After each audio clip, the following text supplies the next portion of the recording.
Welcome to the PharmaSource podcast. Today's interview is with the inspirational Audrey Greenberg. With her background in finance and real estate, Audrey went on to found the Centre for Breakthrough Medicines, a cell and gene therapy CDMO, which she scaled and then sold to SK Pharmteco, where she's currently Chief Business Officer. In this interview, we cover a range of topics, including what it means to be the first fully digital CDMO at a time when many are struggling to digitise manufacturing, the balance between globalisation and nationalism in supply chains, especially with pressures like the Biosecure Act. We talk about the importance of life science hubs and the current state of funding in biotech. But we began by talking about her fairly unconventional career path. Audrey, thank you so much for joining us today. Really good to have you on the podcast. Yeah, thank you for the invitation. To start with then, it's a really interesting career. So starting in finance at the likes of Deloitte, Merrill Lynch, Morgan Stanley, before moving into real estate. And from there acquiring a facility, setting up the Centre for Breakthrough Medicines, a cell and gene CDMO, which ultimately you sold to SK Pharmteco, one of the biggest companies in Korea, where you're currently Chief Business Officer. And along the way, many other things, a portfolio of non-exec board roles, playing an important part in Philadelphia as a life science hub. It's such an unusual journey. It'd be great to understand how those things happened and why. Yeah, it's a great question, and thank you. I have always really been driven by a passion for innovation and new business models, growing the economy of the cities that I live in, and finding a way to do sort of what I would call a triple bottom line approach to not only my career, but investing, which includes obviously getting an economic return, but also doing something that betters society and doing it in environmentally, social, and ESG sort of perspective as well. Where does that come from for you? Why is that so important for you? Yeah, I think as I grew in my career, I think early in our careers, perhaps it's different nowadays with the new generations, but for me, not growing up with too much, I was driven financially when I was a young adult and I first graduated college, and you often have debt or things that you need to take care of from a financial perspective. So driven by making money. And then as I grew up in my career, I realized that there has to be more. And I want to leave a mark on this world that does something that benefits not only people, their health, and perhaps even living in Philadelphia, you see all walks of life. And if there's a way to take and make an impact on those that may not have been provided opportunities otherwise, I am all about that. And for me, it's about just making an impact ultimately. Very interesting. Not having a PhD in biochemistry, for example. How did you find that move? The one from real estate straight into cell and gene therapy. I mean, that's so unusual. It is unusual. And the funny and ironic thing is I come from a family of doctors. So I specifically chose not to go into medicine. And then here I am. But look, I'm always growing my learning and my knowledge and my education. I have a passion and a natural curiosity for people, for things, for life, how things work. And that translates really well when you're entering into a new industry. I think if you're hardworking, you have that natural curiosity and that drive, you can really be successful. And if you know to hire to your weaknesses. So for me, coming from real estate, coming from finance, getting into biotechnology, I remember the first time I learned about making a viral vector. Of course, the internet is a great source of information, and now everybody's using AI, which is also, by the way, great as long as you fact check. But I just watched every video I could get my hands on from every equipment manufacturer, every conference information that was out there for panels. And this was during COVID. So there was a lot of stuff online, and I attended. You can learn a lot from experts. And so anytime someone was trying to sell us something, anytime I went to a conference, I would just grill everyone, what's the way to optimize this? How do we make it better? What are the biggest weaknesses in the CDMO industry? Okay. What are clients frustrated by? How do we chart how to avoid all that and become a best-in-class CDMO? And that drove me every single day. It's a fascinating problem to solve. Yeah, absolutely. And from that research, what did you think the biggest weaknesses were? What was it that you were trying to solve for? Yeah, I mean, I think people just in general, there's this quote, the best CDMO is the one you haven't worked with. And that's really unfortunate, right? I that shouldn't be the case. This is not that hard to be a good service provider. I've done it in other industries, and it's about listening, understanding, being there, doing what you say you're going to do when you're going to do it. It starts with that. And so transparency, communication, we also bring digital infrastructure. Digital is an important piece to that. I think that people underestimate. So we raise capital specifically to invest in our automation, our systems, our digital batch records, so that people could have access to online information real time. That's an important part of it. I think there's a lot of headaches in CDMO. I mean, the biggest ones for us are on time and full, and doing what you say you're going to do it when you're going to do it, right? Access to information, transparency, and open communication, because not everything goes perfectly, and you've got to be transparent about that. And then I would say third, really just having an open, collaborative relationship. What we were hearing at the time when we started Center for Breakthrough Medicines, now SK Pharmteco, was really that it wasn't a collaborative relationship, and that you weren't invited into the labs and the suites if you needed to get in there. And the tech transfer process was really cumbersome. To get to the point where you have an optimized process that's repeatable and GMP grade for FDA requirements, it took people too long to get there. That is the critical time. They're burning cash, and they're waiting to get to, these companies are waiting to get to their next value inflection point where they can get their next milestone-based tranche of capital. You have to get there with them in a way that makes sense and goes. So for us, it was about optimizing the length of time in tech transfer and optimization so that they could get to their next milestone. And so just addressing all of those pain points. Also, one thing we experienced was the supply chain constraints. So making sure you had as simple as just having either cell stacks or bioreactor bags on hand to not slow down the process. Look, you've done all this hard work, and now you're letting the lack of a bag get in your way. It's all about getting patients cures, right? And that's what we're all about. How do you do that, optimizing for speed in such a regulated industry with such stringent GMP requirements? Yeah, I mean, look, there's a couple components, right? You've got your analytical methods. You have to start analytical early. We in-source analytical. So there's a lot of CDMOs that outsource their testing and analytics. We do it in-house, and we do it early. So you're not going to get to the finish line and your potency assay gets dinged by the FDA. You have to work on that in advance. You have to work very closely with the FDA. We're working right now on some of these think tanks that help to create platform technologies to speed the path to approval. So partnering with the FDA, working on analytics early, and then certainly working on GMP grade processes early, so that everyone wants to rush to the next thing, which I understand, but then you're going fast to go slow. You need to slow down just a bit so you can go fast at the finish. And look, the Olympics are coming up, and that's how it works, right? You got to pace yourself. So it's really about just that. And we partner with companies to show the full picture of decision making and really help them to get to the best point of speed. And so you mentioned digital earlier. Is it the Center of Breakthrough Medicines that positions yourself as being the first fully digital CDMO, or did that come with SK Pharmteco? No, that started with CDM. And I think we're lucky because, look, we started the company at the right time. Some of it's luck, some of it's foresight. But when you're building a GMP suite, you never want to have to go back and tear it apart. I mean, unless you're completely doing a different process and you need to gut rehab the space. But the point is to limit shutdowns. We put all the fiber in place. So we have incredible bandwidth within our sites to fully automate the suites and have basically IoT, information things, so that we can connect everything. So it's about data analytics, it's about AI, machine learning, and it really ultimately is about enhancing the processes and control to maximize efficiency, timelines, and provide clients real-time insights. So we started at CBM with that. Jeet Sarkar, I got to give him a shout out. He's just the most amazing individual who set up all of our automation and infrastructure with an incredible team underneath him. And now we're rolling that out across our platform for the other sites outside of our site in Philadelphia. I mean, it's one of the challenges which comes up again and again when I speak to external manufacturing leaders is around that. Everyone talks about digitization of manufacturing, but everyone's struggling to do it. Yeah. Why do you think it is such a struggle? You seem like you've done it. Why is everyone else struggling so much?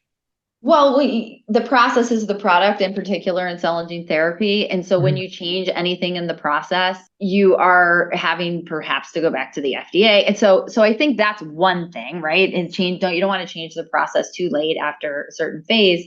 And then I think second, it's just the cash is tight. Get it right. I mean, it's expensive right now to raise capital, at least relatively speaking.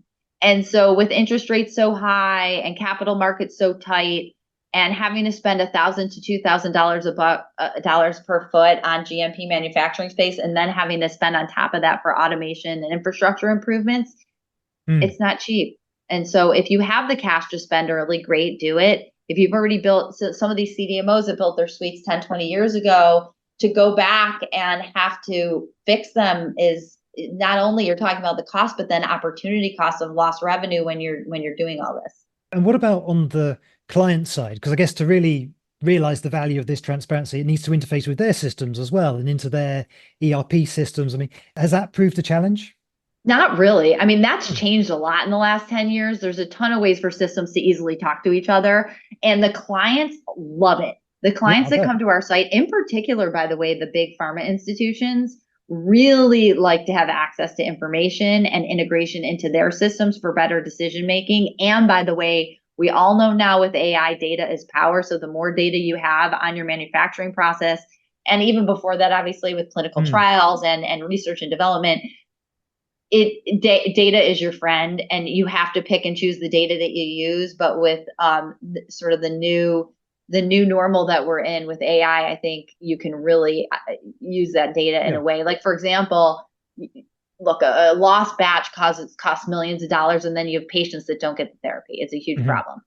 So you have to get it right. You want the best yield in your downstream, and to understand all of the factors that can impact that. How much sleep did the operator get? I mean, it's being very extreme right now, but when was the last time they took vacation? There's things that can impact that you wouldn't have thought about that are not necessarily happening within the suite. And so if you can integrate your ERP and understand all of that and be able to predict outcomes, it makes a huge difference. So on the FDA, and I guess the current state of where the industry is at with cell and gene therapies at the moment, what are your thoughts on that? I mean, there's so many therapies which are still at a very early stage, but does it feel like things are starting to change on the cusp of becoming more of a reality for patients? Where do you think we're at the moment with cell and genes? I think the FDA has made a huge turnaround. They have, it was 5 therapies over 5 years, 1 per year, and then it was 5 therapies in 1 year. Now we're expecting 25 therapies. I mean, they've finally hired the right people that know how to focus on this specific technology. We actually, throughout SK Pharmteco, we actually work really closely with the FDA and sometimes train their folks. So I think they're more open now than they ever have been. Peter Marks is a great leader. They've just brought on Nicole Verdun to oversee a certain specialized division. So I think that they've gotten there and they're continuing to make progress. On the therapeutic side, look, we're at the very beginning. I hate saying we're in the first inning. It's a silly analogy, but it's true. And there's so much more work to be done. We're still working on solid tumor. The tumor microenvironment is very tricky. But we're seeing some early signs in animal and even human models of good progress there, using CAR T and other mechanisms for attacking and killing cancer cells. So I think cancer has a lot of hope in front of it. When it comes to autoimmune, heart disease, some of the other things out there that are dramatically impacting our society in terms of lifestyle and livability, I think that there is a ton of promise. And I think when we can start looking at other delivery mechanisms and new modalities for editing genes, turning on and off protein production, we're going to make a lot of progress. Thank you. Talking about SK Pharmteco itself then, it's obviously a very large conglomerate with a lot of different assets that you're now part of. What's that meant to your business going into that? How's it coming together? Are there synergies between different types of the business? What does that look like now, please? Yeah, tons of synergies. We're so happy to be part of SK. I have to tell you, we were raising our capital in the middle of COVID. We had a lot of suitors as part of our capital raise process. And SK just really resonated with us for many reasons. And it's really a great strategic fit. They're in their particular, so they're they're the second largest conglomerate in South Korea. They own 200 plus different companies around the world. Stick Bio is only like 6% of their portfolio. So they're invested in batteries and semiconductors, oil and gas, telecom. They're a huge conglomerate, as you said. But even though bio is less than 10%, they're an important 10%, and the growth is enormous. So and they're not just invested in CDMO, by the way, which is interesting for us. They have investments in cell and gene therapy companies. So there are some very interesting synergies. Yeah. And the SK brand, it's so interesting to me because at Bio, I'm sitting at the booth, at the SK Pharmteco booth, and all of these Koreans come up, and either they're Korean Americans or from Korea, and they recognize SK. SK. And, we have a great guy. But it's not well known in the States and in Europe. And so that's my job, right? How do I get the SK brand out there around the world so that people know who we are? I'm partnering with SK Americas, their group in New York. We work very closely with them. We work with their group in DC so that politicians understand who we are, what we're doing, and why it's important. So it's great to be part of that platform. And like you said, there's definitely synergies galore. Yeah, I mean, talking about the Washington angle on things, with acts like Biosecure working its way through Congress and similar legislation around reshoring in Europe, does that potentially cause a problem at all for Korea-based companies, or just a general sense of nationalism, I suppose, with people wanting to reshore supply chains post-COVID? What does that look like to you? It's a super controversial point, right? And there's people on both sides. When I was at the Endpoints webinar pre-bio, there was a panel of 5 people who were completely against it. And then you see bios backing it. It really depends on your perspective, what country you're from, all of these things, and what you're invested in. I mean, unfortunately, people have financial concerns as well. Look, reshoring enhances supply chain resilience and national security. However, global, I have my MBA from Wharton. I mean, we're all about global supply chains and cost efficiencies, access to diverse expertise and innovation. Ultimately, it's really about a balanced approach that combines strategic reshoring with global networks and developing robust domestic capabilities while maintaining strong international collaboration. And I know that sounds like a perfect solution, and it's more complicated than that for sure. But yeah, I think you just have to take everyone's considerations in mind, including, by the way, the patients. So the patients are waiting. Of course, it does put so much cost pressure on people as well. If they were only to be using just purely domestic suppliers. I mean, the last 20, 30 years has all been about move to globalization to try and make use of those cost efficiencies. Yeah, but there's costs with working overseas as well. And the geopolitical risks are crazy. And so there's, costs, but specifically financial costs. But what about opportunity costs? And then the cost of not getting something when you need it. I mean, that's more costly than the drug itself. Yeah. Let's talk about closer to home then. So Philadelphia, Pennsylvania, in the UK, we do have hubs like that, but I don't think in the same way, and I don't think it gets the same level of government support. In the US, why are life science hubs so important? Very true, by the way. I just spoke at an event in Paris last month, and it was obvious to me how hard it can be to build a bioinnovation hub. And for me, location, that's the biggest phrase in real estate, right? Yeah. But it's true in biotech more than anything. You need collaboration. And it's so having proximity is huge. Look, for me, you've got to foster innovation, collaboration, economic growth. It's important. We do in the US. I just recently became aware of this and was not aware in the past how much the federal and local government support it compared to other areas of the globe. So it's about, for me, it's that government support coupled with academic medical centers, the industry that's going to fund it, private equity, NIH funding, as we mentioned, the government who can help with regard to even zoning and things like that.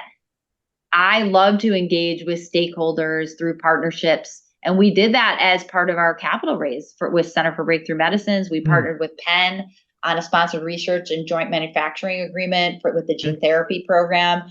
Those collaborations are really important to support startups, to provide access to resources, to facilitate knowledge exchange.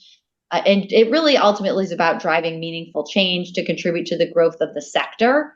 Boston does it really well. Philly's number one in cell and gene therapy, continues to do it really well. We love to call Philadelphia Silicon Valley. Mm-hmm. So it's fun to be part of this community. And by the way, it doesn't just benefit the bio institutions, it benefits the state from a jobs perspective. And these are STEM jobs. These are sticky, high paying jobs that really benefit the families and the workers. And it can change generational wealth for a long time. I mean, is there any advice you could share with people if they don't have the benefit of that state funding, but they want to collaborate with other parties in the region? Where would you get started with trying to create a movement from the grassroots? Yeah, I mean, Penn is such a great case study. There's a gentleman by the name of John Swartley who really took on the tech transfer office at the University of Pennsylvania. And they have that is one of the best case studies I've ever seen in being able to translate technology out of an institution. And even then, Penn can be frustrating to work with. It's hard because they're these big, it's very bureaucratic. But if you can be just slightly easier to work with in some of these academic medical centers to translate, because all the research is really happening in academia. So to get the government to fund the academic institutions, then translate the technology through a continuum of capital, services, and resources so that you can take the technology and bring it out in the hands of the public. And having a well-oiled machine to do that requires a collaborative ecosystem of funding, government and private, of manufacturing is a huge part of it, specifically in cell and gene therapy, because it can be so expensive. So to partner with a CDMO early in the process to get those, the batches and the testing and all the things that you need for approval, it takes a. So my advice is grassroots and get the important related parties to the table so that you can create an start small and it will grow. Yep. And I do think it's important for them to be proximate to one another so for example, with Penn, you have the patients, you have the manufacturing, you have the academic medical center, and most of the we import a lot of our funding, that can be done, but it's important to have all of that in one place. Great, thank you. Final question then. You're someone who's got plenty of experience in securing capital yourself, growing your business, and ultimately selling your business. I wonder what insights you could share for others, whether they're a biotech or whether they're a service provider themselves, who's looking for investment. Are there any particular frameworks or rules? How would you think about getting your business fit for investment? Yeah, I mean, look, the investors are looking for someone. It's similar, by the way, to picking a CDMO. I know that sounds silly, but you have to find someone that you trust to do what they say they're going to do. But it starts with, what is it that you say you're going to do? So you have to have a story. You have to have a value proposition. What is your business? What are you trying to fix or make better or create a new market around? So get your value proposition clear, have a solid business plan. I mean, these are table stakes, obviously. Build a strong management team. Management teams, at least 50% of people invest in people. And so, yeah, ideas are important, but how are you going to execute? So you have a really strong management team. And by the way, each investor is going to have a different thing that drives them to make the decision. So understand who you're talking to. Not every pitch is the same. Who is the person at the other end of the table, and what are they interested in, and make sure you guys have a good fit there. So understand your investors' priorities, align your strategy to their priorities. It's all relationships, obviously. Build the relationship so they can trust you, maintain transparency.